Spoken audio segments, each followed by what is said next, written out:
অস্ট্রেলিয়ার শক্তিশালী বোলিং আক্রমণের সামনে যখন বাংলাদেশ বড় সংগ্রহ করার লড়াইয়ে ব্যস্ত, তখন ব্যাট হাতে দুর্দান্ত এক ইনিংস খেলে আলো ছড়ালেন মোসাদ্দেক হোসেন। দীর্ঘদিন পর জাতীয় দলের জার্সিতে সুযোগ পেয়ে তিনি দেখালেন নিজের সামর্থ্যের ঝলক।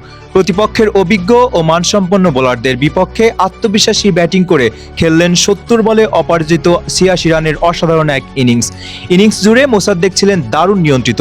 শুরুতে পরিস্থিতি বুঝে খেলেছেন, আর সেট হওয়ার পর ধীরে ধীরে বাড়িয়েছেন আক্রমণের মাত্রা। তার ব্যাট থেকে এসেছে ৭টি ৪ ও ৩টি ছক্কা। ১২২.৮৬ স্ট্রাইক রেটে খেলা এই ইনিংসটি বাংলাদেশের রান সংগ্রহকে শক্ত ভিত এনে দেয় এবং অস্ট্রেলিয়ার বোলারদের উপর চাপ সৃষ্টি করে। বাংলাদেশের টপ অর্ডার কিছুটা ভালো শুরু করলেও মাঝপথে কয়েকটি গুরুত্বপূর্ণ উইকেট হারিয়ে দল চাপে পড়ে যায়। এমন পরিস্থিতিতে ক্রিজে এসে দায়িত্ব কাঁধে তুলে নেন মোসাদ্দেক। একদিকে উইকেট আগলে রাখেন, অন্যদিকে রান তোলার গতি ধরে রাখেন। তার ব্যাটিং ছিল ধৈর্য, পরিপক্কতা এবং আক্রমণাত্মক মানসিকতার চমৎকার সমন্বয়। বিশেষ করে ইনিংসের শেষ ভাগে মোসাদ্দেকের ব্যাট যেন আরও বেশি কথা বলতে শুরু করে।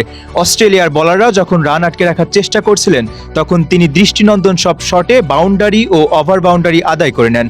মাঠের চারদিকে শট খেলেও প্রতিপক্ষকে কার্যত অসহায় করে তোলেন এই ডানহাতি ব্যাটার। তার ইনিংসের সবচেয়ে বড় দিক ছিল ম্যাচ পরিস্থিতি অনুযায়ী নিজেকে মানিয়ে নেওয়ার ক্ষমতা।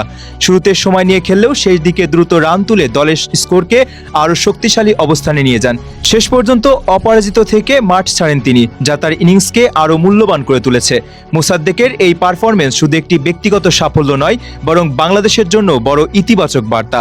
অনেকদিন ধরে জাতীয় দলে নিজের জায়গা ফিরে পাওয়ার অপেক্ষায় ছিলেন তিনি।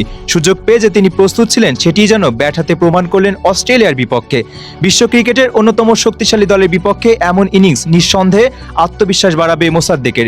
একই সঙ্গে বাংলাদেশ দলও পাবে নতুন ভরসা। ব্যাট হাতে তার এই দুর্দান্ত প্রদর্শনী ম্যাচের অন্যতম সেরা মুহূর্ত হয়ে থাকবে। অস্ট্রেলিয়ার বোলিং আক্রমণকে কার্যত তুলোধুনো করে মোসাদ্দেক হোসেন বুঝিয়ে দিলেন, সুযোগ পেলে তিনি এখনও বড় মঞ্চে ম্যাচ জেতানো ইনিংস খেলতে সক্ষম।